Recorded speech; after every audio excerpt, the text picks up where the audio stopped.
Welcome to the Rare Wellness Podcast. The pressures of this modern life, society, and world often steer us to unhealthy lifestyles where wellness is a rare treasure, hidden in a maze of daily challenges.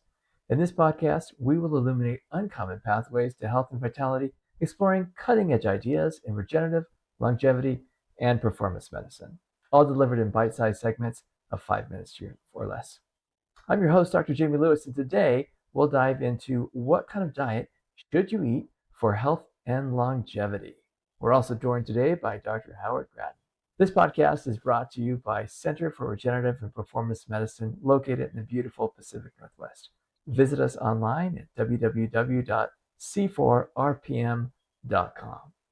Before we begin, a quick disclaimer. This podcast is for educational purposes only and is not intended for medical advice. Always consult a qualified healthcare professional for any medical concerns or treatment. All right, let's get into it. Dr. Grattan, welcome back. Well, thank you. Glad to be back. Today, we're diving into a big question. What should people actually be eating if they want to maximize health and longevity? Yeah, this is an important topic because the sheer number of diets and fads that are out there, it can be extremely overwhelming. I like to simplify it by thinking of most diets as falling into three broad categories based on how they approach food. Exactly. Let's break it down. First, we could talk about elimination diets. These focus on removing specific foods, whether for medical, allergy, caloric, or ethical reasons.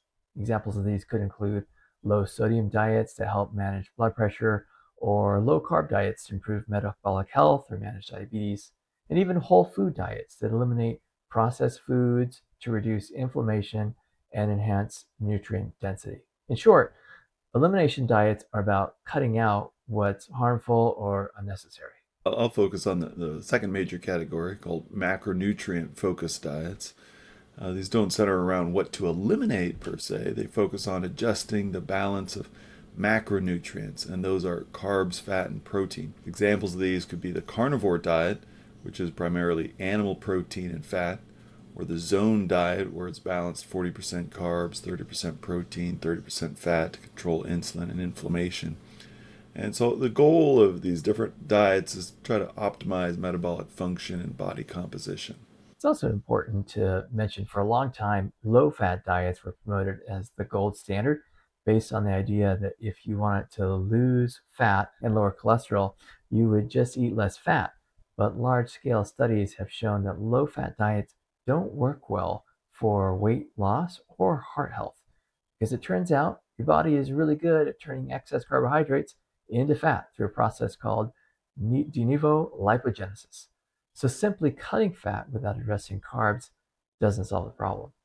Exactly. It's not about demonizing fat, it's about finding the right balance of macronutrients for metabolic health. And that brings us to the third major category, time restricted eating.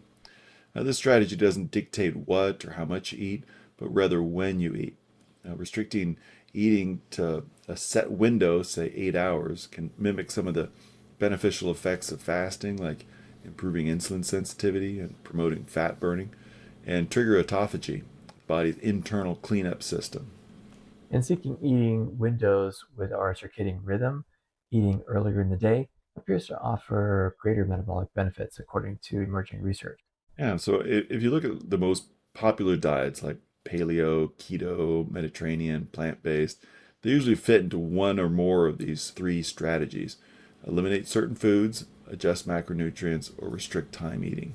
And once you understand that framework, it's easier to pick an approach that fits your goals and lifestyles. But regardless of the diet type, there are three fundamental principles we emphasize based on current scientific evidence. Let's hit those. The first one is adequate protein intake. Aiming for about 1 gram of protein per body weight is key, especially as we age. And a 2018 review in Nutrients highlighted that older adults need even more protein to overcome anabolic resistance and maintain muscle mass. And that's critical for strength, metabolic health, and insulin sensitivity. Most people are also under consuming fiber, and we recommend aiming for at least 30 grams per day. Lancet meta-analysis in 2019 showed that high fiber intake is associated with lower risk of heart disease, type 2 diabetes, and even certain cancers. Fiber naturally comes from whole, unprocessed foods, vegetables, fruits, legumes, nuts, all of which help with weight management and reduce systemic inflammation. Kind of the third principle is to minimize refined and ultra processed foods. Ultra processed foods correlate strongly with increased all cause mortality.